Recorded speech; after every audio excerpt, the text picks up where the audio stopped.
Hey, welcome to Writers Blockbusters, the show where we take the final edit of a movie and treat it like the script. I'm one of your hosts, Bob Rose, and my other two hosts are going to introduce themselves right now.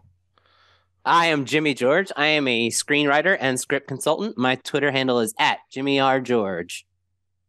And I'm Jamie Nash. I am a screenwriter and the writer of Save the Cat Writes for TV and the all-new Save the Cat Beat Sheet Workbook. And my Twitter handle, can I remember it, @Jamie_Nash. Make sure you put that underscore in. You did it. Yeah. And my Twitter handle is @ThunderGruntBob. I don't even use Twitter much right now. I haven't been using Me it. neither. I feel like it's still the easiest way to say, if you want to find me, just go find a place. Yep. Sure. Like that's what I like about it. It feels like a lot less heavy-handed than saying, go to my Facebook page. I guess Instagram wouldn't be so bad. My Instagram's the same. So, I use that more, I think. Anyway, so elephant in the room, before we're going to talk about the Fabelmans today, but elephant in the room is we haven't had an episode in like almost 2 months. And the reason is because me and Jimmy completely lost our voices at different time periods because we both got very sick. So if my voice sounds a little bit more syrupy, a little bit more rough, that's why. But Jimmy, you sound pretty good. But so that's why there was a delay in this episode. We were going to do the Fabelmans pretty much when it came out on VOD. It was like we were recording it like the day after it came out on VOD, and then everybody gets sick. That's what happened. So if you're wondering why it took so long to get here, but I feel like more people are discovering it now. I'm seeing more chatter about it. Me too. It's one of those ones that if we didn't already have it ready to go, we probably could have saved it for the Oscars, because it'll probably come up best screenplay or something like that, or best picture. Right. It'll be a nominee. I'm sure about. I think I'm sure about that. I mean, what else? What else is going to be a nominee in this year's Oscars? It's such a weird year. It's a weird year. But Avatar, Top Gun, I don't know. Everything Everywhere. We'll talk about Everything Everywhere. We'll talk about that in a couple weeks, I guess. Yeah. I was just saying that because, like, if you're wondering where we were, that's where we were. We actually wrote the bullet points out for this like 2 months ago. So in November. In November. Right. So we're all like we're shaking off the dust. Before we actually get into our bullet points, let's go around and talk about just our personal thoughts on the Fabelmans. Let's start with Jamie. Okay. I had a unique scenario with this. I actually went and saw it early with Spielberg and Kushner. It was a WGA screening in New York City. So it was a very exciting screening for me. And I never go to these screenings, but Spielberg, and if you listen to this podcast, you probably know, is like my number one guy. I mean, at one point somebody asked me, like, is there any celebrities? Because I always kind of, not to shame anybody or anything, but like when people die and stuff, I get why people get upset, but I never get that upset because I'm like, I don't know them, like the famous people when they pass away. Yeah. Like they're not my family and stuff. So I get some of it. And one time somebody asked me, they were like, is there anybody that you'd be upset like when they, and I thought about it, and Kobe Bryant was the closest one that came to mind. That was just shocking. I was a big basketball guy when I was a kid, but Spielberg was the only one I could think of. And the reason I especially thought of him was because when he and this is kind of weird, but when he decided not to do Raiders, the new Indiana Jones movie, I actually felt emotional for that, because it felt a little bit like the death of something. I don't know why. It just felt like maybe he was disconnecting from what I loved, growing up about him. So anyway, this is a long way to say that I would never probably go to a New York City Q&A with the director. But when I saw he was there, I jumped on it. I was like, I'd love to just be in the same small room with Spielberg for 10 minutes, just to kind of check off my list of things, because I've never actually made it into the Amblin, studios bungalow to pitch him or something like that. I've driven by it, by the way. I've been right next door many times and stared over like I wonder if he's over there. But I've never actually made it there. So anyway, it was a really cool very special thing to go to New York. It was kind of during the holiday season, check out the movie. And actually he stayed on stage. I was in the fourth row. I sat way up front. I was like, I'm going to sit right there. And it was funny because it's WGA. So it wasn't like people were at a mad rush to get to the front row. They were sitting in the back and stuff. They didn't care. There were many, writers and stuff in that room. And Judd Apatow actually was the moderator. And it was him. It was Spielberg and Kushner.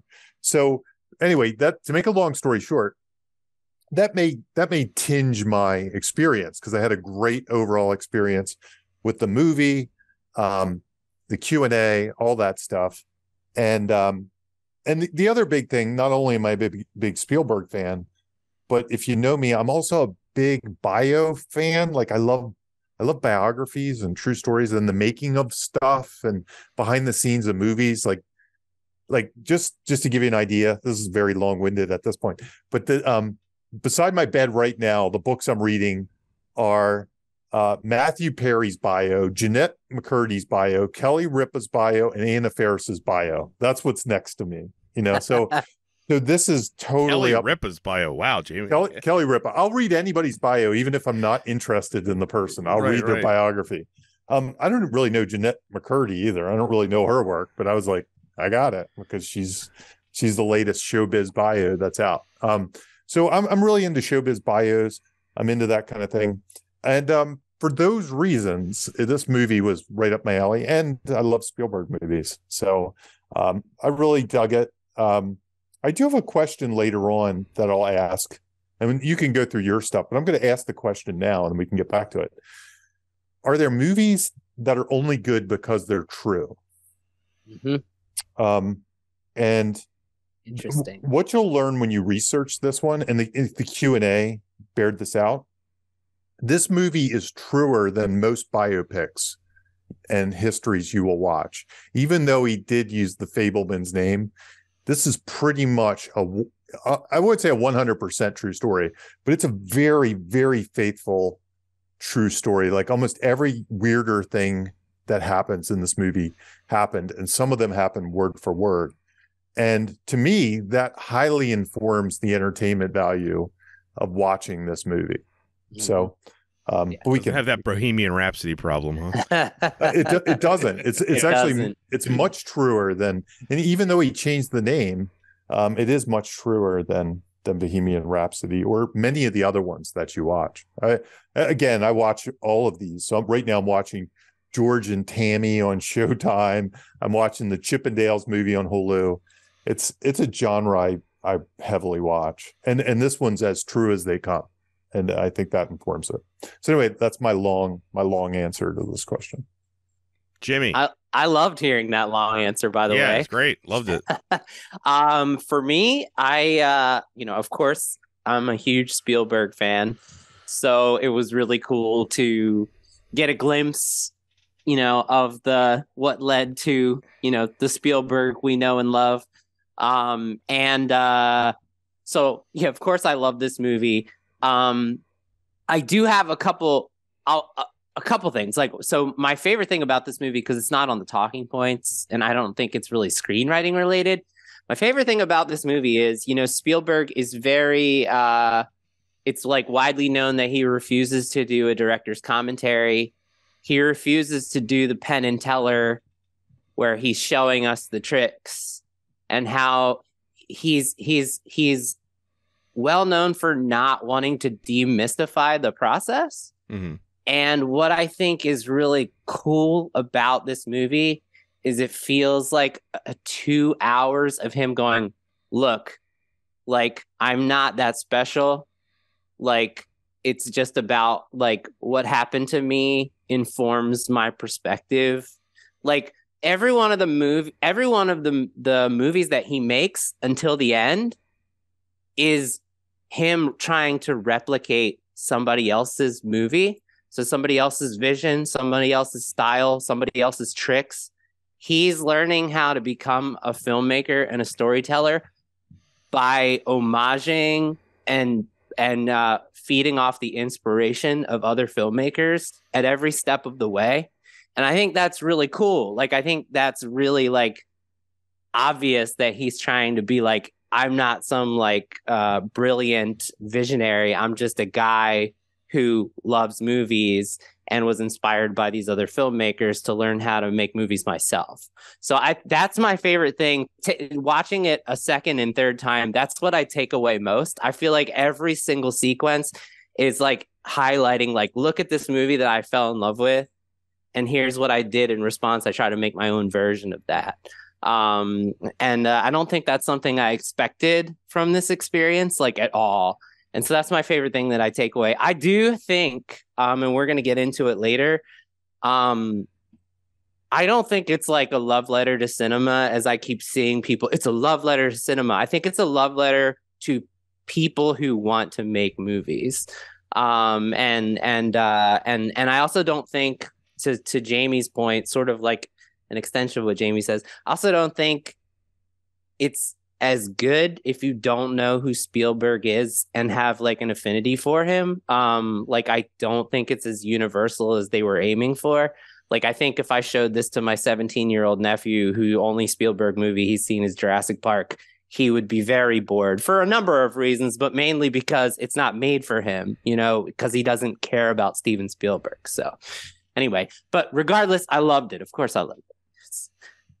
Cool. I was gonna say, like, you know, I think all three of us are Spielberg heads, so like, I don't want to harp on that anymore.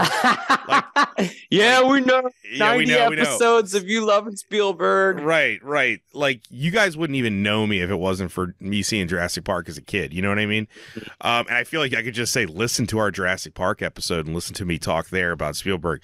Spielberg means everything. It means a lot to me. It's like like, if I had Jamie, I would have went to that screening if I had tickets, because my goal is just to shake his hand one time before he dies or I die. I couldn't shake his hand. There were like three really tough looking New York guys that were stop you from doing it. Yeah, it was Jamie's like, but I wrote Save the Cat Rights for TV. Right. It was a very laid back, informal screening. Like, it just felt like any other screening. But there were three very tough looking New York guys that were just waiting to beat you up in the corner. Well, my goal is to find Spielberg without tough New York guys protecting him, so that I can shake his hand. That's my goal. Consensually shake his hand. If nothing else, you could have raised your hand and easily asked him a question. But I have to say that the WGA screening questions were top-notch audience questions. They were not your rudimentary film festival questions. God, they're the worst. Did you like Paul Dano as the Riddler? Yeah, exactly. Right.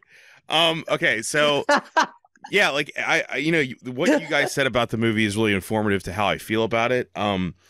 Like, Jimmy, you just said the one sentence I was gonna say. Jimmy, you sort of said another variation of it. You said, I don't really view it as a love letter to cinema. You said you view it as a love letter to people who want to create movies. Right. So that's great. And what I was going to say, and I'm not even kidding you, I was going to say, I don't view it as a love letter to cinema like I see all over Twitter when I view it as a love letter to his family and all their flaws and their triumphs and everything that they were. You know what I mean? Like, it's, I was trying to sell it to a friend, like, who was like doubting, like, I don't want to watch Spielberg masturbating on screen for 2 hours. Yeah, it's the opposite of that, I think. And I was like, number one, that's not what it is at all. And number two, I was trying to sell it to her by saying, like, it's actually just about the history of his family and the fabric of what made him who he is. Like, it's way more that than it is some weird love letter to cinema and his own greatness.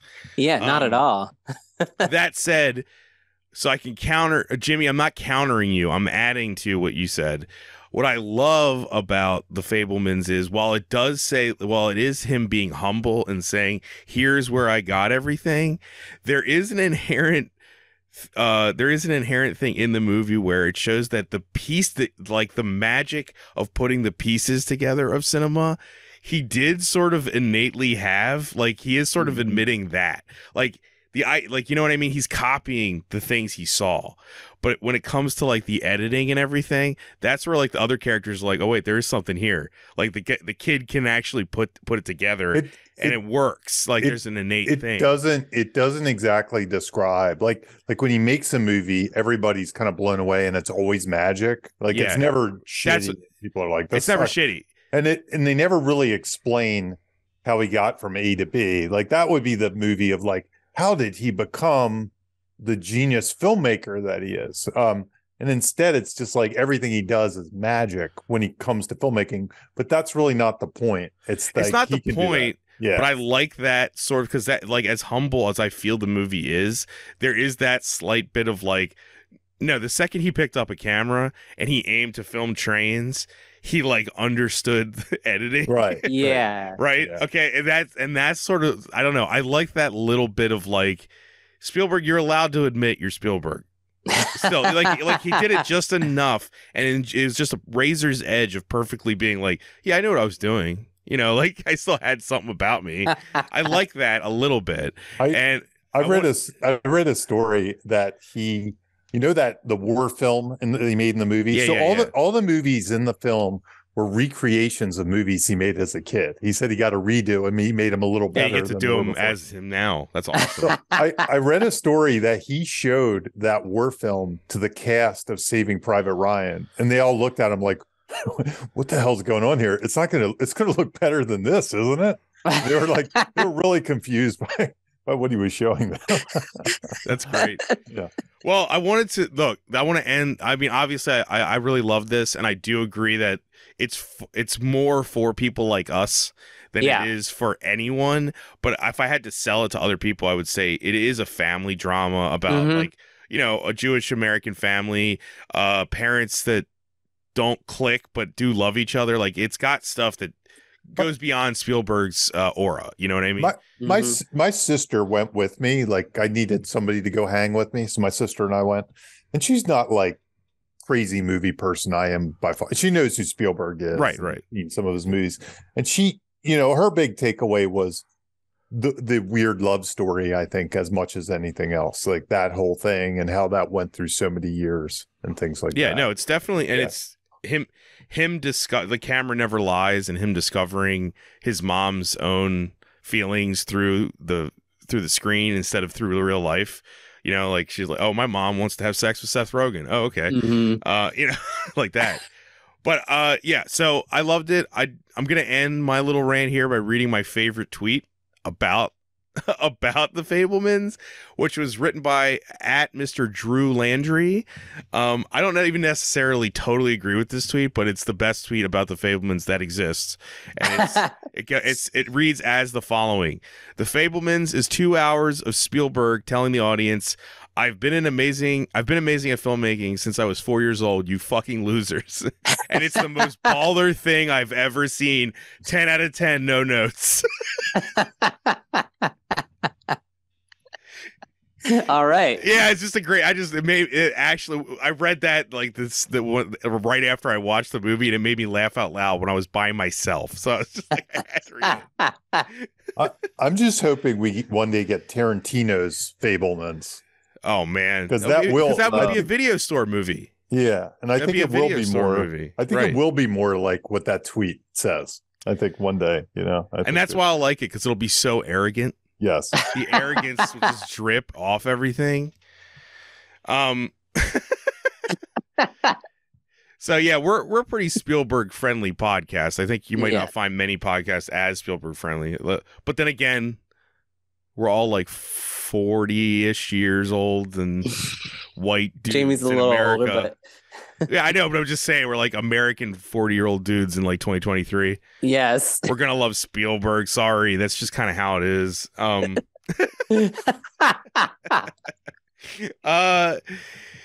Jamie, who wrote this shit? Quentin Tarantino. Yeah. Steven Spielberg actually wrote this, and he's only written a couple things, and I really should have his IMDb up, but I could try to do it from memory. I know he wrote Poltergeist for one. Goonies, right? Did he write Goonies? No, I don't think he was story by. Story. Yeah. He's got a few story bys. Close Encounters, maybe he got a storyline. Now I need to look it up. I think Close Encounters is one that he wrote. He wrote. I might be wrong. No, you're probably right. Shame on us. I was holding back from saying we're rusty. That, it's fine. But, yeah. God, the new IMDb is just an awful layout. It is. Anyway, because that was the problem. I was like, do I really want to bring it up? Because then I'll have to like navigate you don't where have to, the writers are. But you But you could talk about what he wrote with Tony Kushner. Yeah, and I was going to say, so he also wrote. Tony Kushner wrote this with him, and as I said, Tony Kushner was there at that Q&A, and basically Spielberg had been telling him all these stories over the years, and apparently it was Kushner that had kind of been saying, "You really need to make a movie." So he was kind of the driving force of you should really try to make this into a movie. And I think Spielberg kind of resisted for a while. He wasn't ready to do it. And then at some point he was like, yeah, I think that is the next movie. And Kushner really was the person that kind of pulled that. Like, I've heard him say the COVID lockdowns were kind of like instrumental in making that decision. So the Script Mag article said that when Tony Kushner was signed on for Munich, he wrote Munich for Spielberg. And all the way back then. So what's that, like almost 20 years? 2005. Was that 2005? So almost 20 years. So wow. So Spielberg told him sort of the story, and Kushner was like, "We should do this next," And so that was like 20 years ago. So it's something he's been bugging him about. And they said in the Script Mag article, which is a great one, look that up. For anyone listening, there's a great article. I believe it's Script Mag. It might be one of the other ones, and I'm misquoting the source. But when COVID lockdown happened, they decided to write it in secret. So they didn't tell anyone in the industry that they were writing this, and they would have like 2 to 3 hour Zoom sessions, just the two of them. And they started writing it, and they wrote the whole thing over Zoom in secret and didn't tell anyone because they felt like if it sucks, then no one has to be bothered with it. But basically, he was like, Steven Spielberg messaged me, and he was like, "I'm so bored. Like, please give me something to do." And he was like, "Let's write your life story finally." So if it weren't for COVID, this might not have happened. So it's very silver lining there. Right. Yeah. And I get the feeling that as would almost be expected, a lot of the writing process was talking through Steven's stories. And then Kushner did a lot of the organizing of how those stories would be laid out. And he probably, if I had to guess, he probably did most of the typing. Probably. Yeah. I think Spielberg did a lot of the talking, and Kushner did a lot of the typing and organization. You remember, we know we talked about it on this podcast, but I think it was Jimmy. You said one of the writing techniques you tell people is like write 8 short stories and make it a movie, and then put it together as a movie. I almost felt like the writing process for this could have been like him telling him just his little short stories of actual events, and then Kushner put them together like that, Interesting that you say that, and this will kind of kick us into the next that was my intention, Jamie. Yeah. That's how you ruined my transition. All right. Okay. I thought it was smooth, Jamie. Jamie was like, "Oh."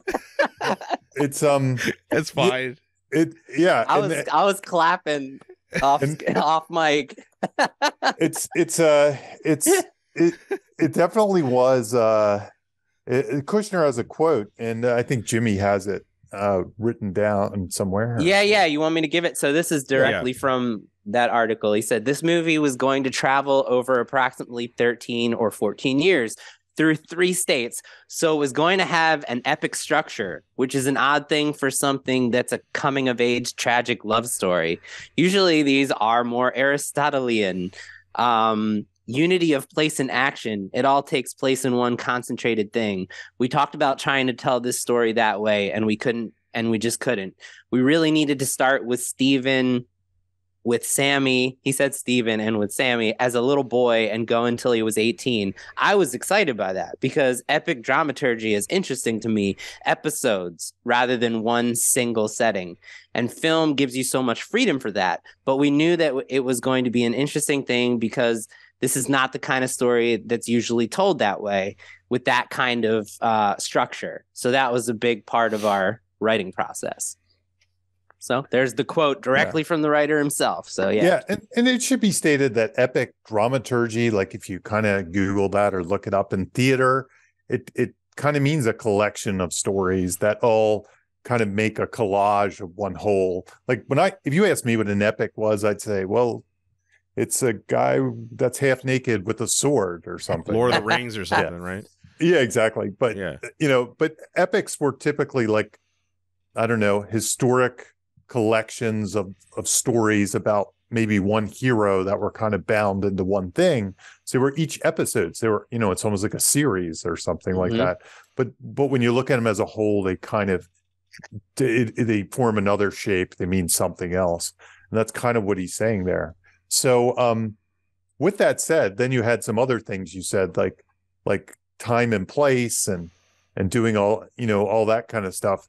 And we've talked about arch plot, arch plot, mini plot, and anti plot, which is a Robert McGee kind of idea.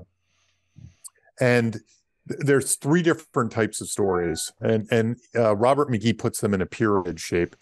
And at the top of it is arch plot, and most of the things we've done up to now, if not all of them, I think maybe 1 or 2 that I can't think of off the top of my head. Coen Brothers stuff might.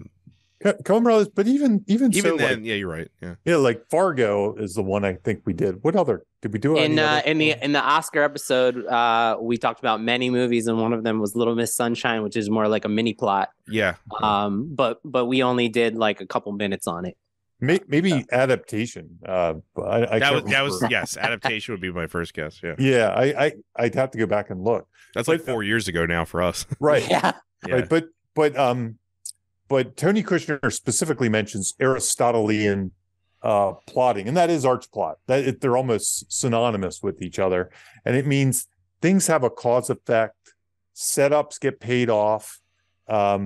There's usually one hero. They have an arc. It's very linear. Everything. Yeah, go for it, Jimmy. My favorite. This is a quote directly from you. Mm-hmm. My favorite thing that you say about our arch plot movies is the theme is the way we wish the world would be. Yeah, exactly. So they're very much most of the stories we know about are like this. And then mini plot shares a lot of the same elements, but it's not as strict. It might have multiple stories, multiple goals. It feels more day in the life. We might randomly drop in at different times. It's not all heavily dictated like an arch plot is. It's not like, I always say it's like putting dominoes in a stack. That's what arch plot is. And you knock them down and one hits the other. Yeah. Mini plot might be a bunch of different columns where you have to hit multiple stacks or something we need to do Goodfellas and talk about this. Yes. And there are a lot of movies like Goodfellas, like Boogie Nights. And, Boogie Nights. Even Babylon I just watched is kind of a little bit like that structure. So anyway, that's mini plot is less concerned with it. And honestly, the danger of mini plot that I find teaching students, and I'm sure Jimmy finds it, is people that screw up arch plot, that think they're doing arch plot, sometimes fall into mini plot, and then they just excuse away their problems by saying, oh, I'm trying to do something more like this other weird, I'm trying to be Moonlight, and they're really trying to be Iron Man or something. Right. They think they're doing one thing. Yeah. Like this also probably speaks to another thing, Jamie, you've sort of taught me about how mini plots work, which is you say that often mini plots rely on fate for things happening. And the theme is the way the world actually is. It's more true to life. And often like people will rely on fate in an arch plot movie, and typically that doesn't work. Like if every scene in Iron Man was just Tony Stark going, well, it's fate, it's gonna happen. You'd be right. And last but not least, I won't spend too much time, but anti-plot is more your David Lynch movies. This one not included, not but surreal and stuff like that. There's usually some kind of surrealness, like time doesn't matter, logic doesn't matter. It's more about a vibe or a feeling. And just to give us some examples, Art's plot are almost all like Pixar movies, Marvel movies, Top Gun, Cheeseburger. Cheeseburgers. All the big blockbuster movies you see. Mini plots, the ones I think of off the top of my head, Once Upon a Time in Hollywood is a kind of a mini plot movie that jumps around a lot. Moonlight is a mini plot movie. Something like Nomad Land or something like that is like the extreme version of mini plot. But anything that doesn't Dazed quite and Confused. Probably, I think. Yeah. Probably most link letter things except for the Bad News Bears or something. Right. But they're probably, most of his stuff is probably mini plot. So anyway, that's where we are. The interesting thing about the Fabelmans, and I think Kushner kind of confirms it, is it's one of the first movies that I think we've done, again, with the exception of maybe Adaptation or a couple others, that is a mini plot movie. And that's why I really wanted to do this movie. Yeah. This movie didn't make a ton of money. I mean, it's actually probably Spielberg's lowest box office since like Sugarland Express or something like that. It's a hard sell. It's a hard sell. So not a blockbuster. Very niche. I'm sure it'll do fine once the Oscars comes out and he's doing all the interviews and stuff. But anyway, it's worth talking about in case people out there are writing their own mini plot movies to see how they can apply this stuff, how they can structure it, and just to talk about something that's a little bit off the beaten path. Yeah, that normally I wouldn't advise people to dabble in too much, because it's actually, these mini plot movies are much harder to pitch, and they're really hard to write log lines for. Like, because there's not one specific try writing a log line for this movie, without saying the true story of it feels like this movie has multiple themes. Yeah, I was thinking that last night watching multiple goals, multiple. Yeah. It's okay. The goals are ever changing. Hence the mini plot. The IMDb log line is growing up in post World War II era Arizona. I don't know why that's important. This, by the way, IMDb log lines, who knows who even writes them? So right, it's not the studio. Yeah. Young Sammy Fabelman aspires to become a filmmaker as he reaches adolescence, but soon discovers a shattering family secret and explores how the power of films can help him see the truth. That's not a great log line. So that lock-in that they try to portray for someone who might be interested in the movie, that's a midpoint of the story. And that doesn't feel like it encompasses the whole thing at all. Yeah. And even here, like, it's not much of a log line. It's almost an obstacle, right? His mother is almost an obstacle. What is the goal? What is his goal? It's not really a movie about somebody striving against all odds to be a famous filmmaker. It's just somebody living life. And that's why I wanted to bring up the concept of the photo finish. Jamie, can you talk about that a little, and then I'll kind of bounce off what I wanted to ask you about. No, that's great. So when you construct log lines, there's usually story DNA, and story DNA consists of four things: a hero, a compelling goal, obstacle in the way of the hero getting that goal, and stakes. What happens if they fail? What life or death thing happens? Indiana Jones has to find the lost Ark of the Covenant. There's a mystery and Nazis in the way. And if he doesn't get it, the Nazis will use it to win the war, take over the world, whatever. Okay. Hero, goal, obstacle, stakes. The photo finish is when you pick your goal, is there a goal you could actually take a picture of? Is it something like, so when Indiana Jones gets the Ark, you can take a picture of him grabbing the Ark or there with the Ark. You could take a picture of it, as opposed to a lot of mini plots and stuff have their goal is to be happy or to overcome grief or something. Yeah, abstract goals. Goals. And the key is those things are important. Those emotions are important, like overcoming grief and things like that. But it's a visual medium.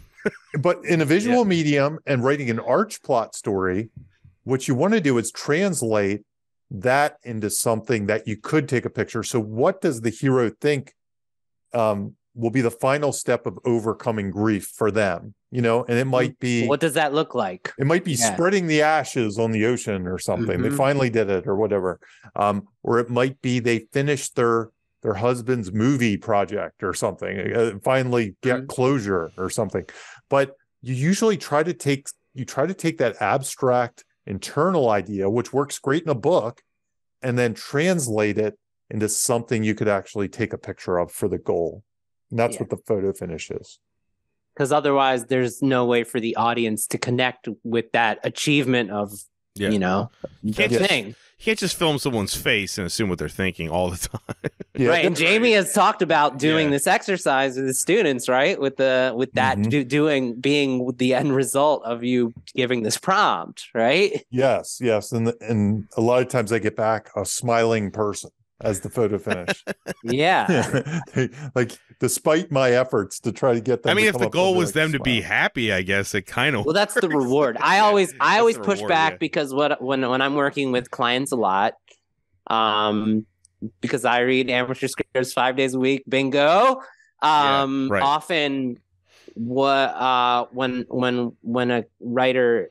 The writer thinks they're building to an achievement of a goal, and what they actually are focusing on is the reward, which is happiness. That's the reward. And they don't have a goal to visually show the audience like what happiness means for them, achieving what to get the reward of happiness, right? So people often will confuse goal with reward, which are two different things. Reward is the gain for whatever the goal is, but often I will read a script where there isn't a goal, and that's what's missing. They like some photo finish that gets them the happiness that they're seeking. Right. So that's where wants and needs come into play. Is the goal is often what they think will make them happy at the end of the day, or sometimes the Holy not. Grail will make them happy. What actually makes them happy is the breakthrough between father and son, and that's the need. Yes, exactly. The need is the breakthrough of father and son. Great example, Bob. With a Spielberg movie. Yes. Oh. So, Jamie, the reason that I wanted to bring this up is, and my question more is less about mini plot and more about biopic writing.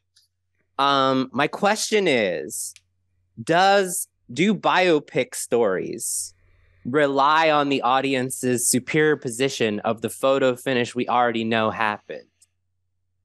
Without us knowing the photo finish, which is Spielberg becoming like the most famous filmmaker that ever lived in Hollywood, is there any tension that drives us from fade in to fade out, like besides the mini tensions throughout the overall, like we know the photo finish for Spielberg, right? And I think if you think about biopics, we pretty much know the photo finish for every biopic, right? That's why you buy the ticket.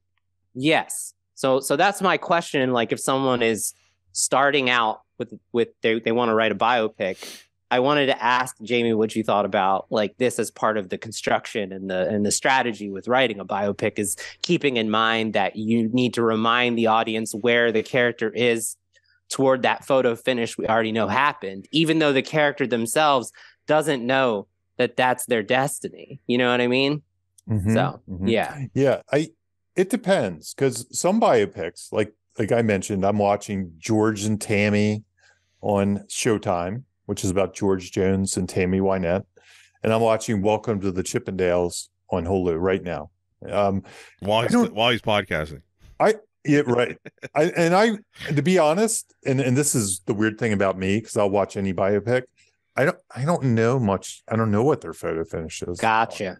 In that case, it's different, right? It's right. Than like you're going to be informed. Can I also point out that the photo finish of Spielberg's career is not in this movie? It's right. Not. It's not. No, and that's what I thought was interesting, right? We don't even get to see him. It doesn't end with Jaws opening up in theaters or something, you know? No, but it's definitive by that last moment that he is on now officially on the path in a way that he wasn't leading up to that final moment. So I'm going to go into your question by not answering your question. No, I just think it's something to think about when writing a biopic. So I've written 2 biopics. I've written 2 of them, and I've made the quote unquote mistake of doing epic structure biopics for both. But I think a lot of times the best way to approach a biopic to adapt to life is to do what Spielberg and Kushner did in Lincoln, which is to take a slice of Aristotelian storytelling out of someone's life, but show all facets of their life through picking one particular dramatic event in their life. So almost picking one story out of the epic story. So we're about to get into the Fabelmans and how it's multiple stories that combine into one bigger picture. But if you look at Lincoln, you could tell how he got elected. You could tell the Civil War. You could tell all these things. You could tell from birth to age. Cradle to grave. Cradle to grave. Instead, they picked one very particular slice of getting some, law. It was basically a legal story in some ways, but it was able to show all facets of who he was and kind of put all kinds of things. But it had that Aristotelian drama in it, so it didn't kind of fall to the problems that some mini plot things have. Now, when I write cradle to grave stories, and I've done it twice, and in both cases, I knew what I was doing. I was like, I know this is the harder route. I know it's dangerous. But there were reasons I picked cradle to grave, because without saying who these things are, because they're ongoing projects, they were both things that I thought the totality of their stories was more interesting than any single particular story. And I think the same might be true of the Fabelmans. That's the problem. Yeah. It's like all these things are more interesting than if he just picked like the time he went on a camping trip and saw his mother in a video or something, or in the film. Or the production of his little war movie or something. Right. Yeah. Like you could have picked that. There is a different version of this that's just that. Right. Yeah. Right. Now, what I would suggest to my writer friends out there listening to this is first, see if you can find just that. Because if you can find just that, you'll usually have some kind of gold if it works. Like that's the better path. If you can pick that one thing and tell the story about that in the bigger life, your troubles will go away. Many of your troubles. So what I find when you do cradle to grave is you really have to focus on that want we just talked about. Like what's the deep thing that this person wanted all their life from cradle to grave? Is it security? Is it happiness? And then that theme, the want has a theme in some ways, whether it's, loneliness or security or whatever it is. Then you kind of have to make each story about that theme. And it's really important that the theme is tied to the character's want and the theme is tied to each of the stories. And you really have to, not that doesn't usually happen in film, but you really have to work extra hard to make that clear and to and it gives drama. Like, will the person finally find love? Will the person finally feel confident? And each story kind of informs it in a weird sort of way. That's what I've discovered about doing this epic storytelling biopic. And when I have to pitch these, that's what I'm looking for if I'm doing an epic storytelling. So a collection of stories. I'm looking for some specific, concise thing that all the stories kind of are about, or that character has always been looking for all their life. And that's what I have to do in place of the photo finish. Okay, great. That's why I brought it up, because I knew you've written 2 biopics, and I thought we never really talk about this. So to clarify, like in the Fabelmans, in place of the photo finish is the fact that all of the mini plot stories involved have some form of Sammy pursuing filmmaking against what's happening in his life, right? Mm-hmm. That's what you're saying. I'm just trying to like coalesce it for people listening. Yeah, right. And we have is there an overall theme? Why don't we just jump to that super quick since we're on it? Okay. It's a later. And we'll bounce back to the sequences after that. Yeah, because I for whatever reason I haven't tracked this movie yet. I have watched it twice, but I haven't really tracked it for the overall theme. because there's a lot of competing themes coming from this movie. Exactly. And I'm not sure that this movie adheres to that thing I just said 100%. No, I don't think it does. Yeah. When we get into the sequence stuff, mhm. I think to your point, it doesn't.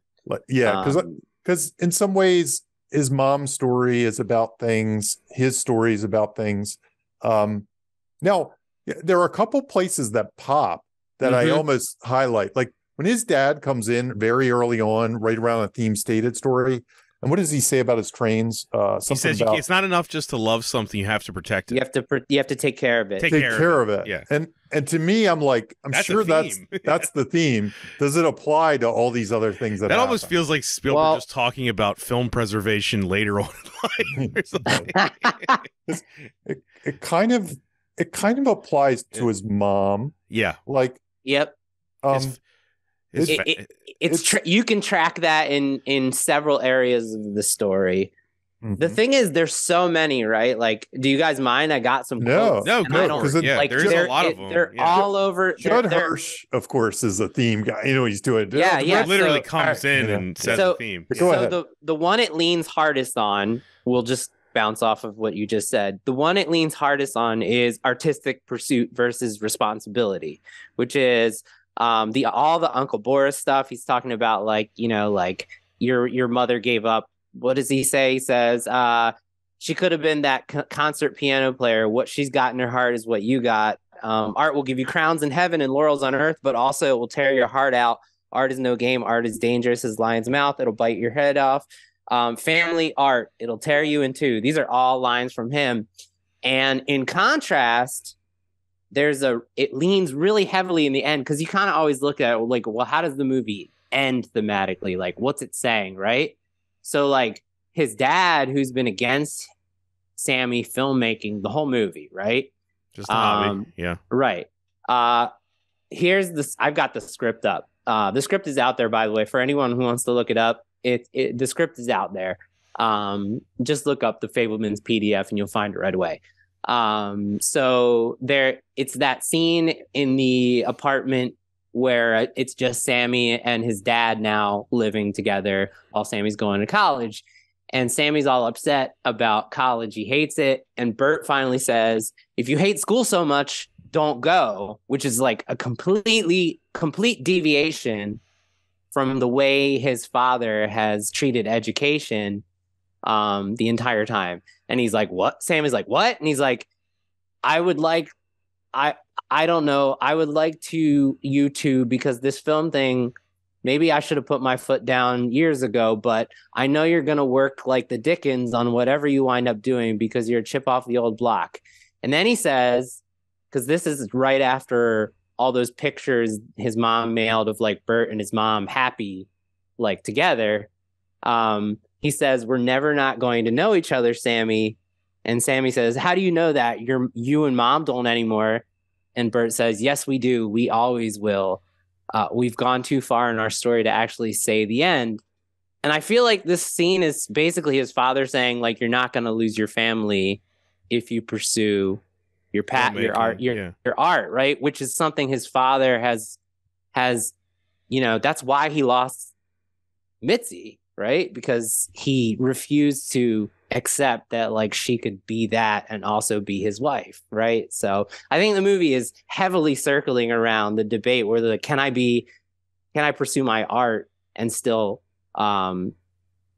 be a member of my family, like a loving member of my family, something like that. Once again, also interesting in context too, because we know the man the movie's about. Right, exactly. It's very interesting because you're like, Spielberg's a family man. He's got like 7 kids and like 12 grandchildren. Yeah. Drew Barrymore considers him like a father. Like, you know what I mean? Like it hasn't torn him apart. But there's some other quotes in here that circle around completely different themes that the movie seems to point out multiple times as very important to this story. Go ahead, Jamie. Here's the other weird thing though. So as much as the Judd Hirsch, art will tear you apart kind of thing comes in. And I'm sure that resonates in Spielberg's life. As successful as he is, he probably does feel at times, I'm in Bulgaria shooting some movie or Mhm. something, and I should be paying more attention to my kids or something. Right. You can't just love something. You have to take care of it. Yeah. Right. So I do wonder, though, are there really moments where art is the thing ripping them? Like, it never feels like that's a huge problem. Yes, his father calls it a hobby and stuff like that. And yes, he accidentally takes a picture of his mom, but that doesn't really feel like it's his art. That's just he discovered. I don't know. In some ways, that could be. You could argue that within his parents' relationship, not necessarily Sammy, that art is something that tore them apart because she gave it up to raise a family, and then her eye veered away from him towards a man who she viewed as obviously more fun, and that excited that part of her life more, right? Yeah. So art did kind of tear his family apart in a different way.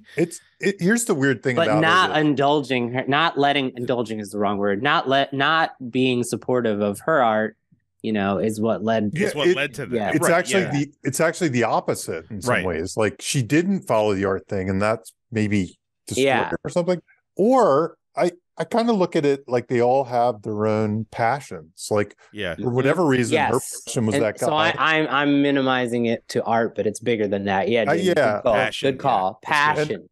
And maybe the dad's passion was so much in his thing that he didn't nurture the mom. Right. And then exactly. That's true. Yeah. And then balance. And then there's a moment, and this is just me making shit up on the fly, so FYI. And then there's that other moment that rings bells in my head where his sister comes in and says, "You're just like her. You're the most selfish person in this family," or something. And he could care less because he's editing his thing. He's kind of into it, just like his dad is, and like, we're going to move wherever. You're going to sacrifice everything for me because I'm doing this science stuff, and it's what's most important to me. Right.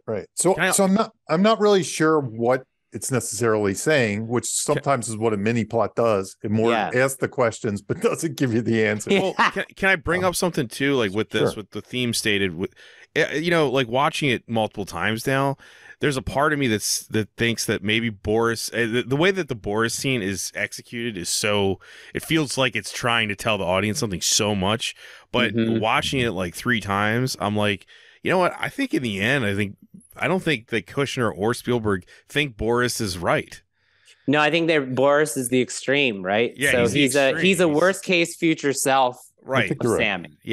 Yeah, I agree completely. I think the movie's saying like you what he's saying doesn't holds need to be weight, like but that. It doesn't need to be like that. Yeah, I agree. He's also like a nomad he's like the nomad of the family. He has no attachments. He literally gave everything up, and it's kind of like, did you need to do this for what you do, especially? Right. Exactly. He took it to the extreme. Right. Yeah, none of us, it's not on the talking points, and I didn't do a breakdown of the agents of change, right? But like all of these characters are different reflections of that struggle between choosing your passion and nurturing your family relationships, right? So Uncle Boris is the extreme worst case future self. But one great scene. We're going to talk about that later too. But there's another line thematically that I wanted to bring up that I think this is kind of, the whole movie is also circling around this, which is when later in the movie, when his bully, how he kills him with kindness is he makes him look like a hero. When they're in the hallway and they're having that big conversation where the hero is so emotionally impacted by the standard of that that Sammy created for this guy to live up to, he said, the bully says to him, "Life's nothing like the movies, Fabelman. It's not perfect." And there's multiple times in the movie where it does feel like there's like the appearance of perfection versus the reality of like we're flawed and things are flawed. Life is not like the movies, right? Like there's something there, and I feel like when I was talking about Spielberg saying like, I'm not like a brilliant visionary, like I'm not perfect, it's circling around that too. I feel like that's also like thematically important to this story. I don't know what to say beyond that. I do feel like that tracks. Yeah. Also, it's being said in a biopic made by the guy about. Yeah. So it's also like him saying, "Don't even this whole movie is almost don't listen to this too much." And this is the perfected version of this story, too. Right? It's almost him admitting you're watching this through my own voice, so it's not even totally true. Then he's giving it a sheen to it, right? Yeah.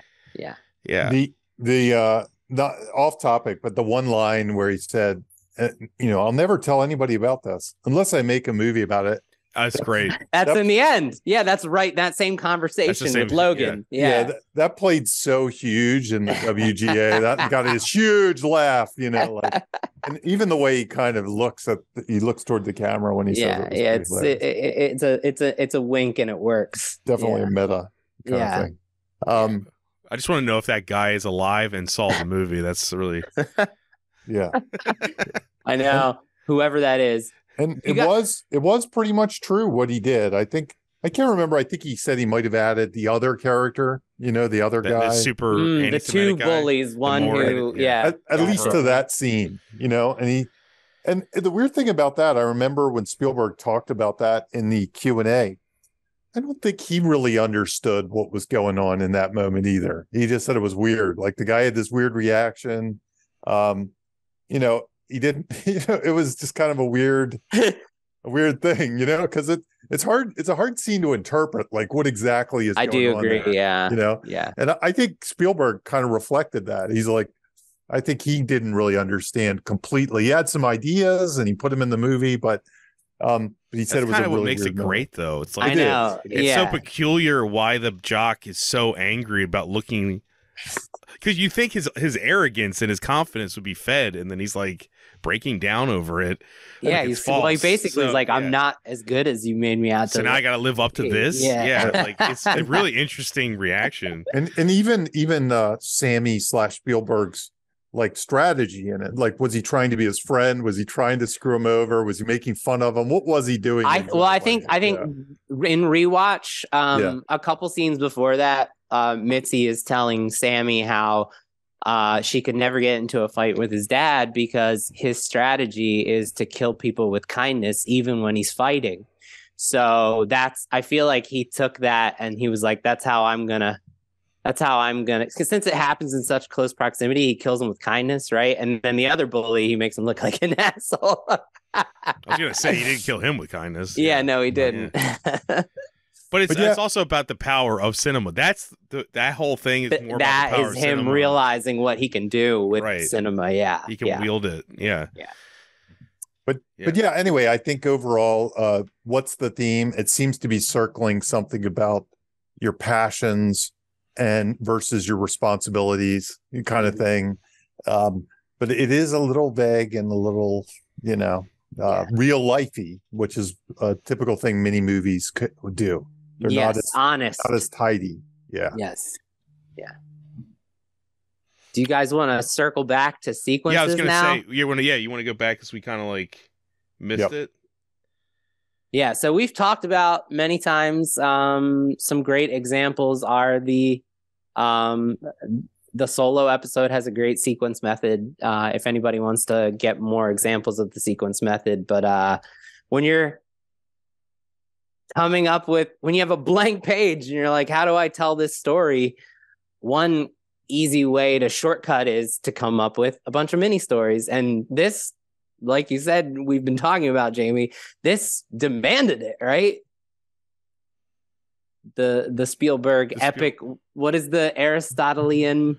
Right, the epic structure that he mentioned. It's kind of. I mean, by his definition, that is what it was. It was a series. It was a collection of stories that all become a collage of sorts, and that's really what, in a weird sort of way, that's what the sequence method is.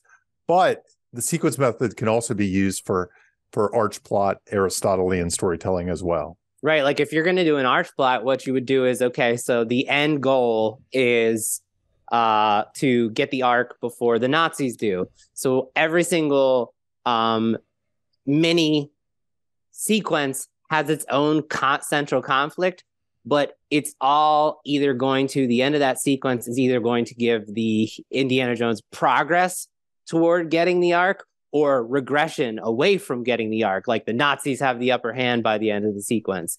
Either Indy is one step closer or one step farther away by the end of a sequence. And so like that's what you do. You can say, okay, well, I'm going to build little mini pillars toward the end goal. So I thought that Jamie, I think you were the one who wanted to talk about the sequence method, but what I did was I broke down every one of the sequences. By my count, there are 11 sequences. So, It doesn't necessarily need to be 8.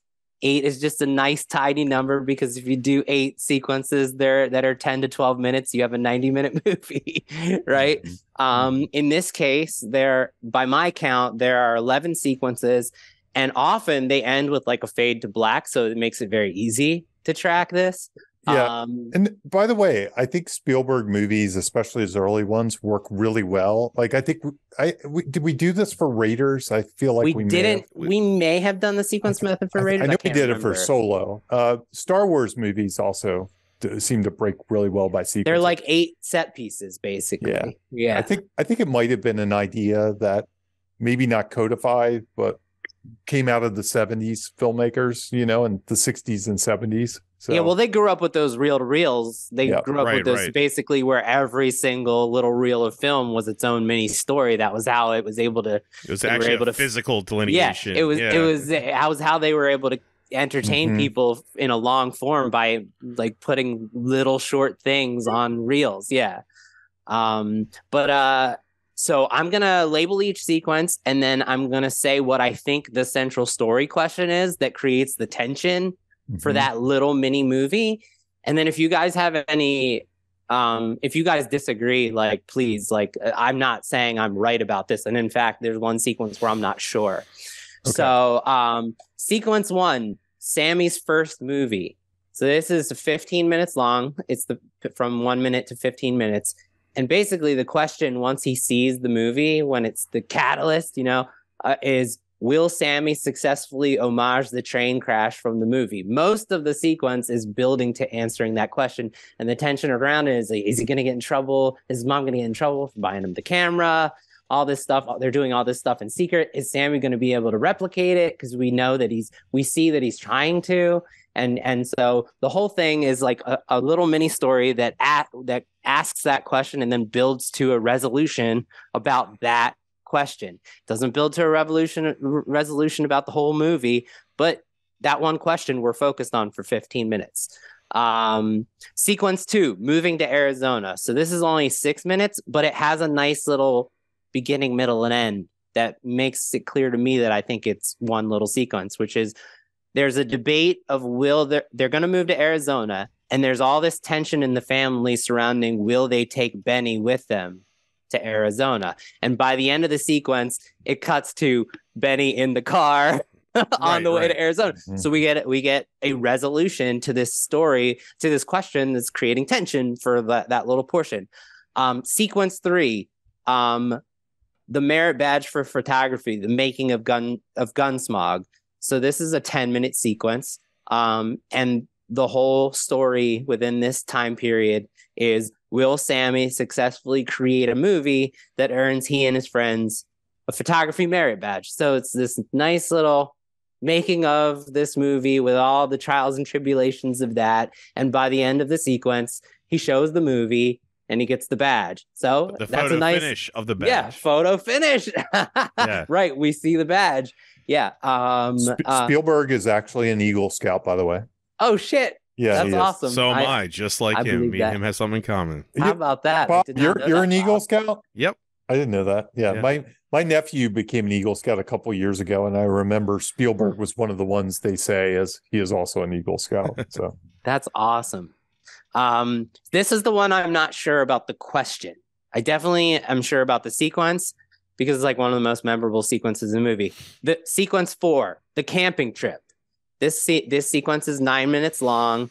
And I think the question, because they plant the seed throughout it, is I think we're supposed to understand, even though it hasn't been definitively answered, that something's going on between Mitzi and Benny. Right. And I think the question that creates tension for this sequence is, will Sam realize the truth we know, that Mitzi and Benny are having an affair?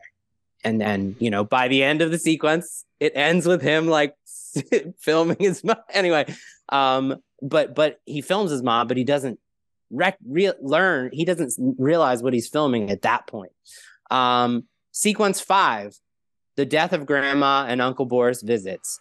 I think the question is, like, right after his Mitzi's mom dies, the phone call happens. So right at the start of the sequence, the phone call from beyond that says, "Don't let him in." Right. So I think the story question for that sequence that creates tension is, will Grandma's warning from beyond the grave turn out to be true?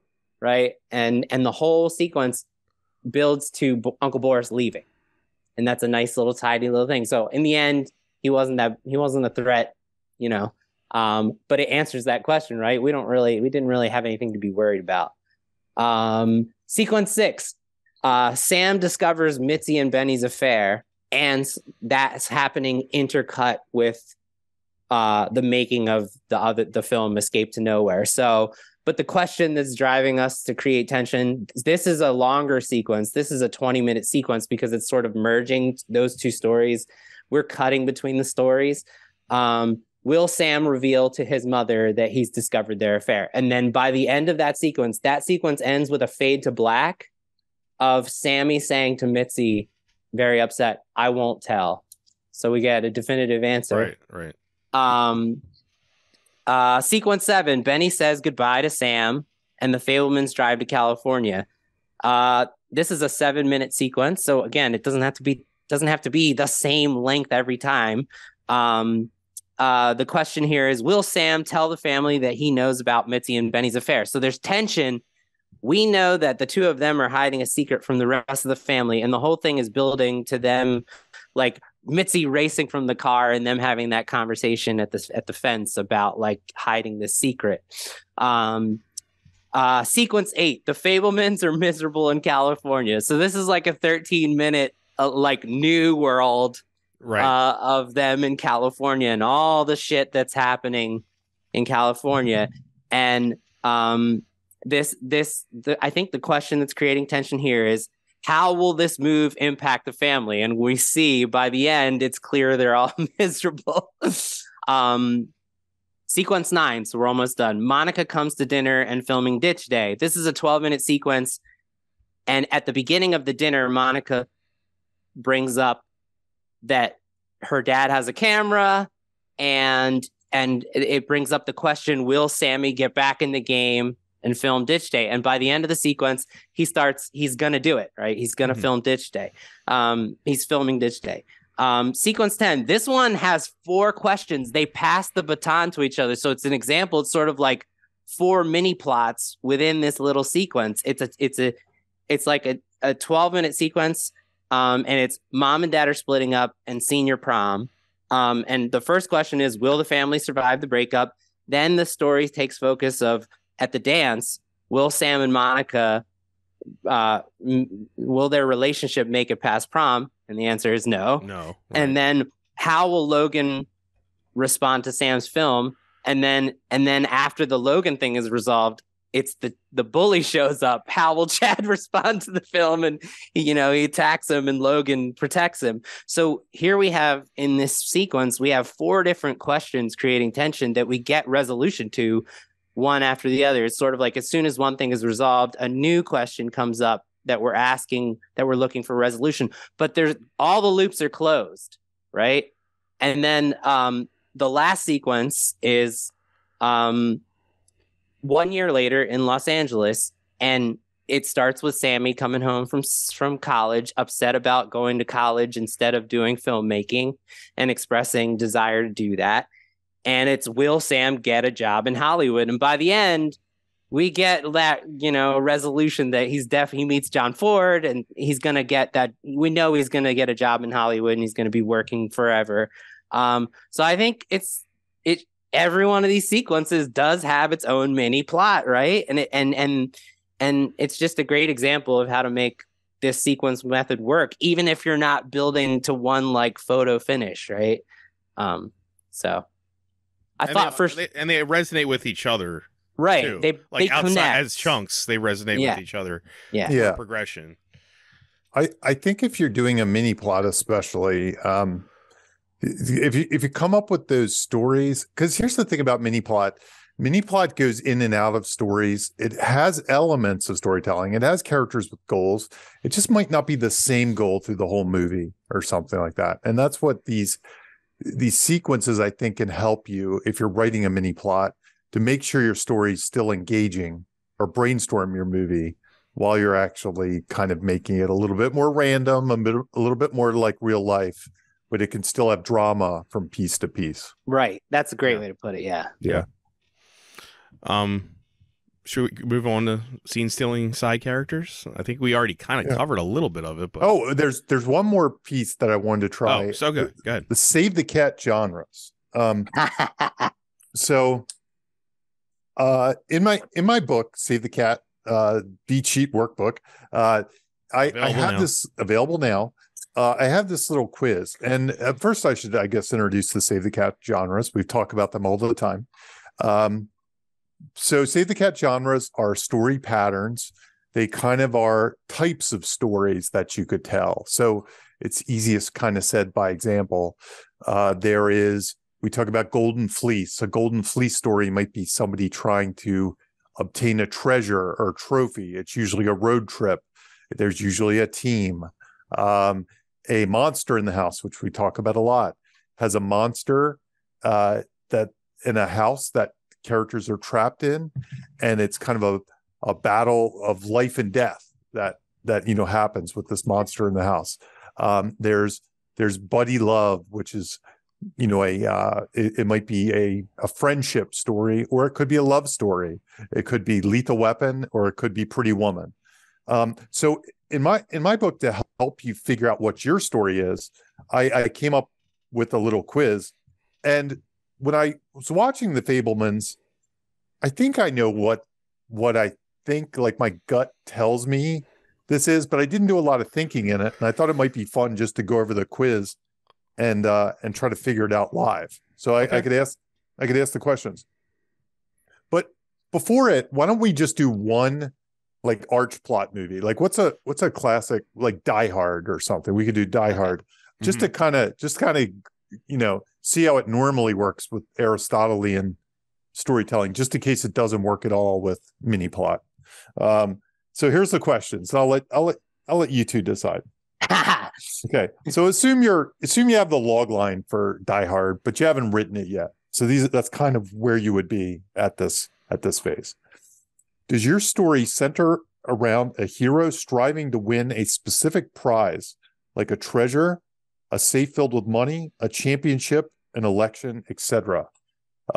Prizes like the money in Ocean's 11, or the championship in Major League, or the treasure in the Goonies? So I would say no. For Die Hard. Yeah. Yes. Okay. So no is going to move me to story question 3. This is kind of like a choose your own adventure sort of thing. Okay.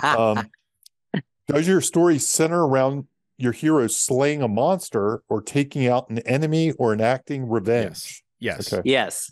Think so? Taking Maybe out an enemy. maybe not taking out an enemy. It should be centered around. So okay, the key. Because I wouldn't say that Hans Gruber is his enemy. They don't know each other. They're strangers. Right. Yeah. He becomes his enemy, though. He does, but this is the central, like the log line. Okay, like, no, then if the log line had like John Wick must slay the villain of the, you know what I mean? Right. Is your hero trying to solve a mystery, or crack a case, or solve a crime? And again, think of the log line. Like, is that what it's about? No. Is your story primarily about a complicated relationship between two characters, a love story, a friendship, two co-workers? So again, the log line, would you say that's the primary plot? No. Yeah. Nope. It's in there, but But again, it falls by the wayside. Now, if your story was more about that, like then it's a different story. You could write Die Hard Yeah, like where it really is a more if instead of him talking to the cop on the phone, he's talking to Holly the whole time. That's different. That's a different, yeah. Okay, does your hero wield an extraordinary power in an otherwise ordinary world? And by power, magical, technical. No. Okay. Let's see where we go here. If no, go to 7. We're getting there. I Die Hard is actually, I shouldn't have picked Die Hard because that's one of the longer ones. Should have picked like Iron Man or something. Okay. Is your hero an extraordinary person in an ordinary world who is destined for greatness? And this means they're possessing, extraordinary means like almost super powered, or if they or they're super dedicated. They're on a mission. They're obsessed, dedicated to a compelling mission or code, or possessing extreme faith. And I'd say no. No. Say no? Okay. No. Yeah, that's no. All right. I mean, by mission, I disagree with both of you, but okay. Well, what kind of mission would you say he's? And this is the code thing kind of reads to me as like, you know, he does live by a code of like what he'll fight for and stuff. Right. Like, it would be there if the isn't log right and wrong. I'd say it would be if the log line said, a man fights to pursue his code while doing, you know, and I don't. Yeah, it's not what the movie's about. Yeah, I agree. Yeah, it's kind of, this is the high level. Is your hero suffering under a magical curse that will ultimately teach them? No. Does your hero suddenly, surprisingly get swept into a dangerous and overwhelming situation? Yes, that's it. So, are they trying to survive a monster, either supernatural or human, a la Michael Myers, that is hunting them or trying to destroy them? Yes. Well, in this case, the monster is really monster. It's not a human. Oh, okay. Gotcha. No, it's not metaphorical. Okay. No. Yeah, it's not it's not a metaphorical monster. It's a specific one. Is the horrible situation related to a common life problem? Marriage, divorce, death. And while that's there, that's not this situation. No, this is a hostage. So we go to 16. Yeah. Right. So 16 is the horrible situation focused on your hero being part of an organization or group that demands the hero assimilate and do things their way? I'd say no to that. No. Yeah. Is your story about an overlooked underdog who everyone tends to ignore or roll their eyes at, whose innocence and inner talents will ultimately prove everyone wrong? I think mostly yes on that. Yes. Yeah. Well, yeah. In this case, this is I know what this is getting to. This is the full triumvirate. So, I don't know that people would roll their eyes at John McClane. And his wife would. Under-talented. So if you chose that one, it would go to full triumphant. A full triumphant version of Die Hard would be awesome, actually. Right. And if you don't go to that one, you end up at Dude with a Problem. So, yeah, it's Dude with a Problem is Die Hard, right? Yeah. Yep. Yeah. I'm looking at so I'm going to skip down to the Fabelmans version. It's similar to this, so I'll skip through slaying monsters, okay, and all that kind of stuff. So we get to the right section here. Let's see. So this is the one I'm going to kind of point to the one, and this is the one I'm debating what the Fabelmans is. Is the horrible situation related to a common life problem? Marriage, divorce, death, growing up? And I said yes. Yes. I think the log line would be about growing up. So yeah, and when you read that IMDb log line, it specifically stated like it's where the lock-in goes in the log line typically is the discovery of the affair. Right. So to me that would go to rites of passage, which is described as, just super quick. Where's the page? Here it is. Okay. A hero suffering through a relatable life problem, divorce, growing up, death, midlife crisis. There's divorce and growing up in this one. Tries to solve it by avoidance instead of tackling it head on. They'll ultimately learn the hard way. The three elements of rites of passage are a life problem that occurs anywhere from puberty to midlife to death, universal passages we all understand. A wrong way to attack the problem, usually a diversion from confronting the pain, and accepting of a hard truth the hero has been fighting. and the knowledge it's the hero who must change to solve the problem, not the world around them. Definitely. Yes. You think so? Yeah. Definitely. Okay. Anyway, that's the quiz that is in my book. I was just curious because my gut said it was rite of passage. I think so. Yeah. And then what you do is you paint it with the premise and you build everything around like the rites of So if you were constructing it, then you would say, okay, you've identified sort of the patterns that you should be exploring, the genre patterns. And then you say, okay, I'm going to write a rites of passage about Spielberg. Where do I go from there? Right. Yeah. Exactly. Yeah. Now with that, do you want to talk about premise delivery a little bit? I figured let's talk about it. Yeah. So Jamie, you want to explain the idea of the premise paint and I'll build off of you? Sure thing. So when you come up with your concept or your log line, there's this kind of notion, like let's say you're coming up with Jurassic Park, clone dinosaurs or something like that. Premise paint, the idea of premise paint is you might have an ordinary horror movie, you might have an ordinary action movie. Jurassic Park is a bit of both.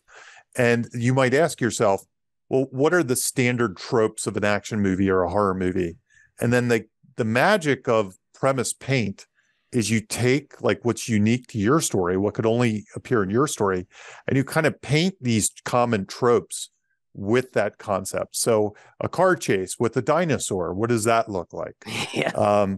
A stalking scene, or a stalking around the kitchen kind of scene like Michael Myers would have. What does that look like with velociraptors? That's how you'd paint it.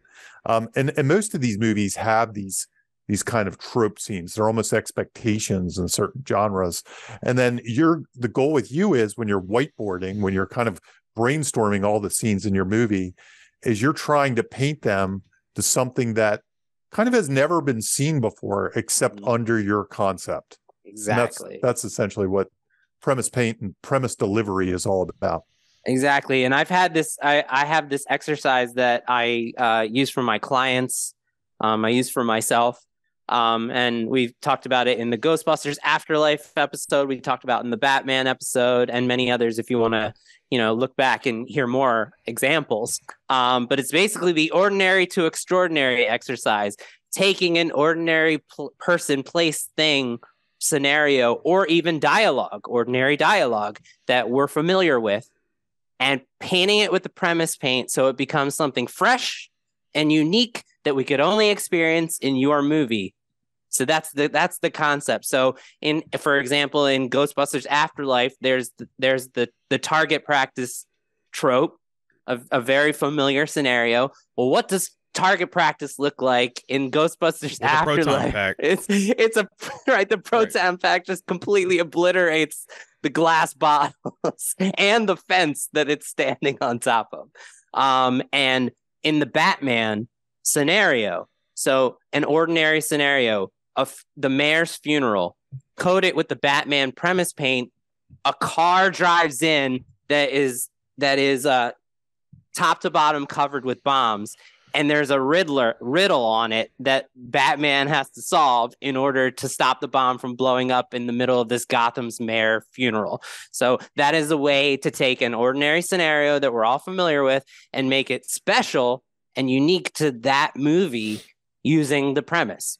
So in this case, like I'm going to bring up, like, I thought what was cool about this movie, because Spielberg is a master of premise delivery in like the Jurassic Park, the rippling glass of water, right. Like that's now forever. When you see a rippling glass of water, you will think of Jurassic Park. So what does a kid dealing with the emotional impact of discovering his mother's affair look like with the Fabelmans premise paint? I'm quizzing you guys. Capturing her on film and then showing it to her, I guess. Right. That's like unique. That's unique to this story. Another movie would just had him seeing it. Right, exactly. Right, yeah. So that we're shown that in a way that could only happen in this story with this concept and premise. But also, like, when he's directing that his film that he's making, he pours all his emotional strife about this situation into his directing, and he pours it onto this actor in order to get the actor to give the performance that he's looking for. He uses his own personal problems and strife to get that performance. That is a way to watch a kid dealing with his mom's affair that we could only see in this movie. That's the concept of premise paint perfectly explored. What does a job interview look like in the Fabelmans with the Fabelmans premise paint? It's the John Ford scene with a famous director basically giving him 3 random, directions and saying, like, get the fuck out of my office. Yeah. Right. But yeah, so this is a movie where, despite it being mini plot, despite it not being your Jurassic Park, it still like uses the concept of premise paint to give us like experiences over and over, people, places, things, scenario, and dialogue that are unique to this movie. So it's just another example of that. But how do you make a family member feel better after a loss?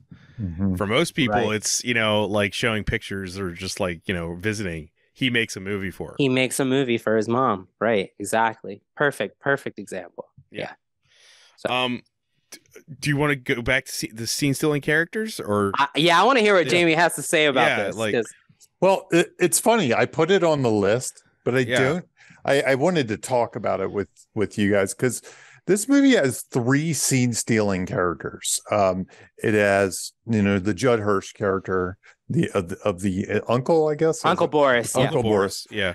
It's got Monica, who was my favorite. There's something about Monica. She's so good. And then, of course, there's David Lynch at the end as John Ford. And I was just wondering, is there anything instructive is there anything that we should learn from this? And I'm kind of I don't really have any specific things except what makes these characters so scene stealing? Like what is it that's so cool about Bob, them? you wanted to go and then I'll bounce off of you? I'm just building off what we've been talking about. They kind of seem like a function of how the mini plot writing happens, right? Like if everything is its own story, these are like the standout characters in each of their own little short films. The stars of those shows. Yes. Right. Yeah. That's very true. They have something to impart that has to do with the theme of that chunk, right? Yeah, very true. Yeah. For me, that's what I would get instructive about it. Yeah. Yeah. For me, because I think that's very true, but this is sort of bouncing off of what you just said, building off of what we were just talking about. I call them one scene wonders. Kevin Smith called Michael Parkson from Dusk Till Dawn the film's guitar solo, and I really like that. Like, what's your movie's guitar solo? I think that's really a great way to put it, because it like makes you think of ideas to what does a guitar solo look like in your movie. The one that stands out, my favorite one, there's Planes, Trains, and Automobiles, the woman at the airport. But my favorite one is Peter Dinklage in Elf. Like, he is truly a one scene wonder. He's only in the movie for one scene, and he's like the most memorable 3 minutes of the movie. And I think it once again speaks to premise delivery, right? That is a character that is constructed in such a way for that character to be offended by everything about Will Ferrell, about Buddy, yeah, and everything about Buddy's dad. All the things that Buddy's dad create conflict around Buddy's dad are offensive to Peter Dinklage's character. So it's such a perfect example of premise delivery. Again, that's such a perfect premise specific person. So for me, it speaks to the premise delivery. Whenever I think of like Judd Hirsch and Boris, not so much Monica, but I do agree that she's like a standout. I guess maybe because in my mind she's not like a one scene wonder. She's in like 5 or 6 scenes, but yeah, she definitely has much. She comes in and goes. Yeah, but I feel like for me, her religious aspect, it mirrors in contrast to his Judaism, absolutely. The Judaism and the anti-Semitism he's experiencing at school and all that. You know? That's like it. Yes, that's true. But I don't know. Jamie, I love that you brought this up because I definitely personally do this with my own whiteboarding. Like I absolutely go like, who's gonna be my one scene wonder, right? Like I think that having that in a movie is like one of my favorite things about watching movies, when there's a character actor who shows up, just crushes it, and when you leave the movie years later, they're the one you're talking about, like the woman in Planes, Trains, and Automobiles. I wish I knew Alec the actress's Baldwin name. and Glengarry Glen Ross. Yes, brass balls. I mean, yeah. Yeah. Always be closing. Yes. Oh my God. Great example, Bob. Thanks. Great example. Yeah. There's the one thing Spielberg said was the John Ford experience was word for word exact. That's awesome. There's video of him literally telling the story years earlier on video, and it is word for word. Yeah. Yeah. He said of all the things, that one is word for word. I think he said the only thing that he added at all were the movie posters. That was it. Like even the lipstick all over his face and the woman running in, all that stuff was 100% the same. Here's the weird thing. I've seen this in screenplays go horribly wrong as well. Like I've seen people in screenplays who don't seem very interested in the story, but feel very interested in making these hugely broad and colorful characters, and they come and go and they come and go and they come and go and they come and go. And you kind of look at it and you say, well, these people are much more interesting than any of your main true. characters. So I guess there is a danger to that too. That's a good point. Everything in moderation, right? Yeah, well, it might not be a danger. It might just be make your regular characters really good too. I don't know. I don't know if the problem's with the side characters or the problem is with the dry. It's hard to say. It's probably case by case. But I definitely have seen a thing where it's almost like every scene's a new episode, and they just seemed interested in making the characters more and more outrageous. And maybe that's something to learn here, is when I see that, the characters almost feel a little bit one note or something. They're kind of the same outrageousness. Whereas John Ford is different than Judd Hirsch, his character, Uncle Boris. Very different. Different than Monica. So at least they're distinct. They have three very distinct side characters. Yeah, they're not all like cocaine addicts coming. Right, the conflicts that they're exploring are all three completely different. That's right. Yeah, that's right. And they're also, I mean, what's important here is like it's not just. They're not just busting in to make it more interesting.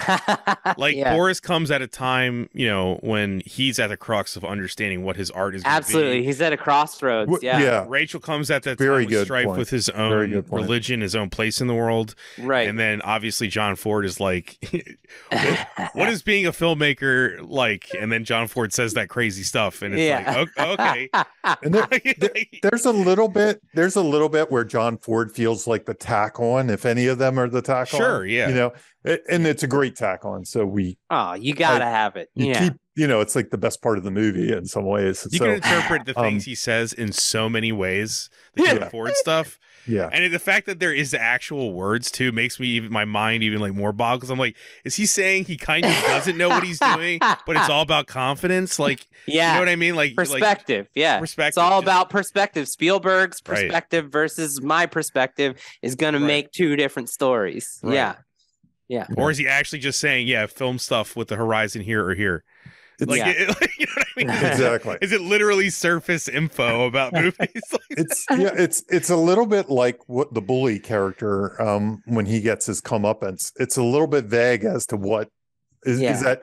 It feels like that scene should be deep, and that's what makes the scene interesting. It feels maybe that's really deep info that changed Spielberg. Maybe it was just some ridiculous thing of a kind of goofy guy. But it's lot to interpret there. There's a lot to interpret. It's not specific enough. It allows you to think a little bit and participate. Yeah. I think that scene really is the do stories work because they're true moment. It's because that is so hard to read, but it feels like I could discuss that for a long time. You know what I mean? Like, Well, because even Spielberg doesn't know why it happened exactly. Did you guys see Licorice Pizza? Yes, I didn't. So I was a fan of Licorice Pizza, but Licorice Pizza is a good example of a movie that I thought The Fabelmans was going to be more like, which is kind of inspired by the true events. And there's a lot of truth in it, but largely it's fictional. And there are scenes in it that it has like a big scene with Don Simpson and stuff that has some truth to it, but not really. It's not. And it's one of these movies that if you had told me that movie was entirely true, I'd probably like it much better than I actually. And I like it enough. I don't hate it. I think it's entertaining. But if you had told me that movie's a 100% true story, I'd be like, oh, wow, this is... It would have made it easier for you to digest, basically. It would have blown my mind. And I think The Fabelmans is a little like that for me as well. The fact that it is 100% true, the fact that John Ford and Spielberg did have this conversation just makes it so much more interesting to me. Yeah. And if it was just some fabrication that he came up with. Yeah. And that's okay. Yeah. The fact that it works with the context of us knowing it's absolutely true, that doesn't make it a lesser movie. No, there's all kinds of context you're writing against. IP, our backstory with Marvel Comics, all that stuff always comes into play. There's a big psychological landscape that you're kind of, when you're a writer, you're writing to. And I think this movie knows it's a true story and is writing to that. Like some comedy parodies, spoofs, they require tons of outside context for the audience. Absolutely. Like look at a Deadpool movie or something. Like you need a lot of context there to get a lot of the jokes, right? Be able to engage with it. Yeah. Absolutely. Right. Yeah. So that's what this is for this, I think so. Yeah. I think we're down to transition techniques. Yeah, we're on our last one. Yeah, so I was trying to come up with some stuff that we haven't talked about much. So I thought this was these popped out to me. And if you want to more examples of this, we talked about this in the Monster Squad episode and in the Terminator 2 episode. So both of you guys, this is relevant to both of your experience too. So when I'm reading scripts, one of my most common notes is that the transitions are not written at all, or that they're just uncinematic in general. And that is because, and I came to this late in my craft. Jamie, I believe you said that too, right? Me too. That's like one of the later things you start to pick up on. Yeah. So the thing is, a lot of people who are just starting out don't understand that it's the writer's job to craft a transition. And so what you have is very abrupt scenes, abrupt ends, and that don't flow between, or you have just cut twos, dissolve twos, fade twos, which are they work sometimes, but there is a craft to transitioning from one scene to another. And the way that I teach my clients to do it is it's basically a mini setup and payoff. Right. That happens at the setup is at the end of the scene, and the payoff is at the beginning of the new scene. And these can come in a wide variety of ways. And one day I will make a master list to codify this, but they come in visual, they come in sound, they come in a combination, they come in matches. But I'm going to give 7 examples that are all different that the Fabelmans uses. And Bob, you've said you've experienced this as an editor, right? Where people don't give you anything to cut to, right? Well, no, literally, one of my most memorable things was I was hired to edit a short film by somebody, and we were editing it 4 days in, and the person was like, "How come none of this transitions properly?" And I was like, "Well, you didn't film anything." I was like, "You didn't film any of the transitions, and none of the scenes connect to each other." And he was like, "Oh." And then I actually showed him a short I made, and he was like, "Just scrap the whole thing." He literally didn't finish the short. He just scrapped it. He spent lots of money on it. So yes, I've experienced this, and it is a rookie mistake.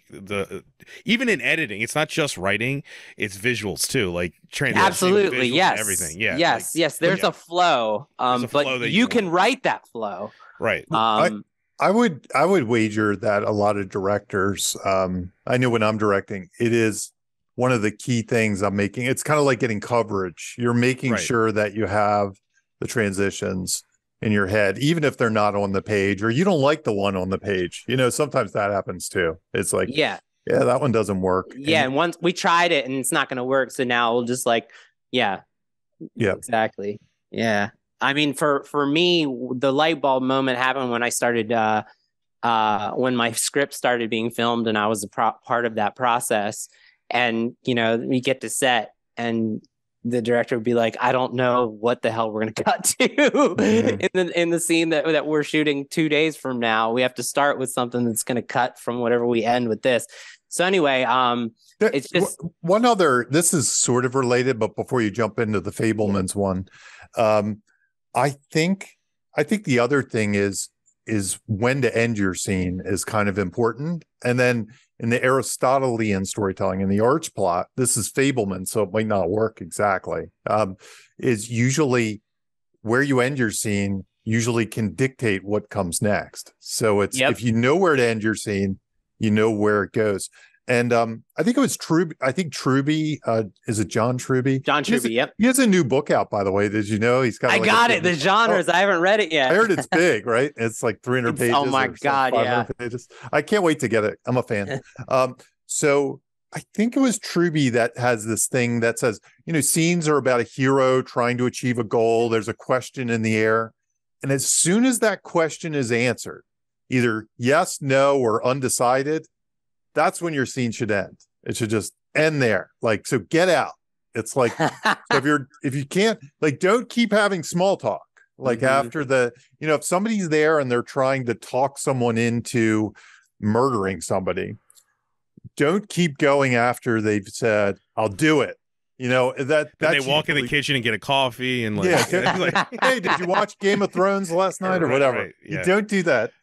That's where you end it. And some people have problems with that part of it too, where sometimes if they just end it on that and the big dramatic moment, sometimes it could almost be enough transition to get to the next scene. If that scene is they have a gun, or whatever, is the next scene. No, sometimes the storytelling can throw to the next scene, and you don't need a flourish. You don't need exactly the good point. Good point. Okay. Good so point. Anyway, with that, I'm gonna give 7 examples. And if I mislabel what these are, what you guys feel these are, like, chime in.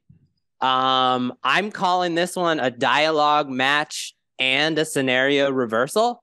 Dad is driving Sammy, and they have an argument, and Sam says to his dad, watch the road.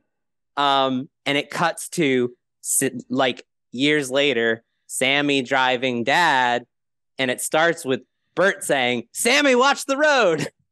So that's it's a dialogue match, but it's also the same scenario reversed, right? Like a mirror image. So that's a great example how to cut to one scene to the other in a way that's travel. Exactly. And it's nice and smooth, and it's a setup and payoff. So it's a great example. One easy thing to do is just like opposites is really easy, but opposites come in endless visual, sound, scenario ways. So this is an opposite, and this is sort of like one of the most common easy tricks, closing something to opening something. I mean, you see this in movies all the time.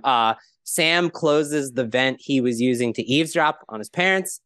Cut to Sam opening his locker. So close to open, very smooth, very simple, but it is a nice setup to pay off, right? Number 3, this is another example of opposites, beauty to tragedy. So Mitzi is dancing at the camp. It's the end of that sequence with Mitzi dancing at the camp. We cut to Mitzi weeping over her dying mother in her deathbed. So a nice opposites, beauty to tragedy. Often like stark contrasts make great transitions, whether that be energy, whether that be visual, all of the above. So that's a great example. Cause and effect. So the next example is cause and effect. Sam shows his mom that he accidentally filmed the affair. Cut to Sam selling his camera. So we have the cause, cut to, we have the effect. Cause and effect is a really easy one. That's basically, Jamie, what you were describing. Yeah, I was going to say that's the most common. You were basically that seems like the standard. Yeah. That's the easiest one, right? It's the one. It's probably the one that plays best in screenplays, but not to say not to do the other ones, because when you're really stuck, or when you have a big time jump like you described with the car one, because that's one where especially in the Fabelmans, you need those time jumps because you're jumping to different episodes and stuff like that. Exactly. So you have to have some kind of transitions. You could fade to black and then come back or something if you had to, but it's more creative to do some of these others. And look, like I agree with both of you guys that like the cause and effect is like, that's like the safe bet. The problem is when a writer is not trying more than that, it basically feels like every scene ends the same. Sort of, there's no sort of variety in the experience. I can sort of like, it feels like been there, done that. Whereas like if we mix it up with like dialogue matches and pre-laps and things like that, then it's sort of it keeps the energy going from scene to scene. So the next one is just a simple scenario match. So it's sort of similar to the driving thing we spoke above. I said earlier. Benny's driving away onto a road after saying goodbye to Sam. We cut to the Fabelmans driving down a road to California. So it's just the same scenario, but it's different. Opposites. It's driving to driving. It driving to right. driving. Yeah. It feels right. It's smooth. Yeah. You don't go like, ugh. I don't like editing that. too, like just the but feeling see of that, all of this is in the script though. This is script, this is writing it. Like the reason I push back on you, I agree with you, but the thing is like most people when they're starting out writing, they are not aware that this is their job, right? They're the director's going to storyboard it and the editor's going to figure it out. But it's a little like Bob's story, like he got something back. You could say it's editing and then it would be figured out. I think that's what the director thought. It was all editing. And he should have realized should have put it on the page first. You got to write and direct as an editor. Yeah, exactly. Basically. You do. I mean, that's part of filmmaking. Yeah. Good. Well said. So this is my favorite one. This is another example of opposites. But it's like another scenario match. Loud and happy to silent and sad. So Sam, we cut from the end of the ditch day, which is super energetic filmmaking. Like we're seeing what he's filming. It's so fun. It's so bright. And it cuts to Sam's home movie footage of the Fabelmans moving into their new house. And it's gray and it's silent and it's gloomy. It's still footage. It's still filmmaking, but it's complete opposite. And it's a nice little polar opposite transition. And then the last example I'll give, because it's a little different. I don't think we've ever, I guess I should explain what a pre-lap is for anyone who doesn't understand. Yeah, I use pre-lap all the time. Me too. I love it. Some people hate it. Like I'll do it with people and they're like, I don't really like pre-lap. And it's like, why not? the danger in pre-lap, from a production experience is if you don't have coverage of that person reading the line. So what a pre-lap is, is a piece of dialogue that's happening in scene A, but we don't hear it. We don't see it. We hear it over the start of scene B. We hear the dialogue from scene A ending over the start of scene B. It sort of speeds it up and it's nice. And often it's sort of this creative contrast to what we're seeing in scene B too as well. But the danger is, this has happened to us before. If you're if you're making your own story, if you don't shoot coverage of that person giving that line in scene A, in the scene that actually takes place, and something happens where you're not going to be able to use that pre-lap, you're fucked.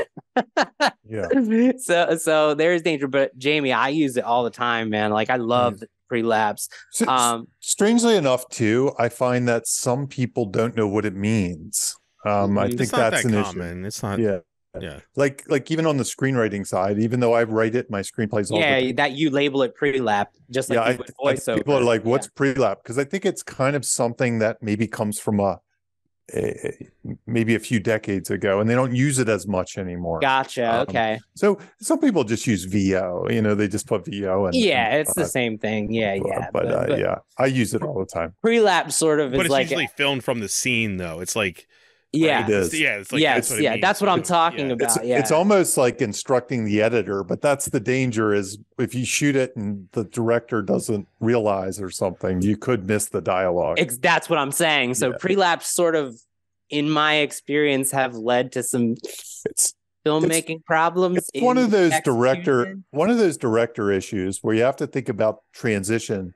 But this is more directing, but I almost feel like almost all directing, like even if you have people start sitting in the chair, you should almost have them walk to the chair. It's like yeah. It just always, it never hurts if you can. Well, sometimes it hurts with time. If you're really rushed, even walking to a chair could take an extra, few minutes each take. So, but I know Jamie's got to get out of here in a minute, so I'm just going to finish. So this one uses a very interesting pre-lap, which it isn't dialogue. It's a music pre-lap. So he's showing his sister the Ditch Day film, and there's a record playing a beach song, and we cut to that same beach song is playing in the radio of a car that's pulling into the parking lot of the prom. So it's seamless from scene A to scene B, but it's a pre-lap. It's a sound pre-lap, a song pre-lap. So anyway, those are 7 examples of how you can write the transitions from scene A to scene B. And I would say, watch Edgar Wright's movies if you want. Yes, he's a master. Yeah, it's like that. We could do a whole episode just on the transitions of Edgar Somehow we Wright. have not done an Edgar Wright movie yet. I know. It's nuts that we haven't. But yeah.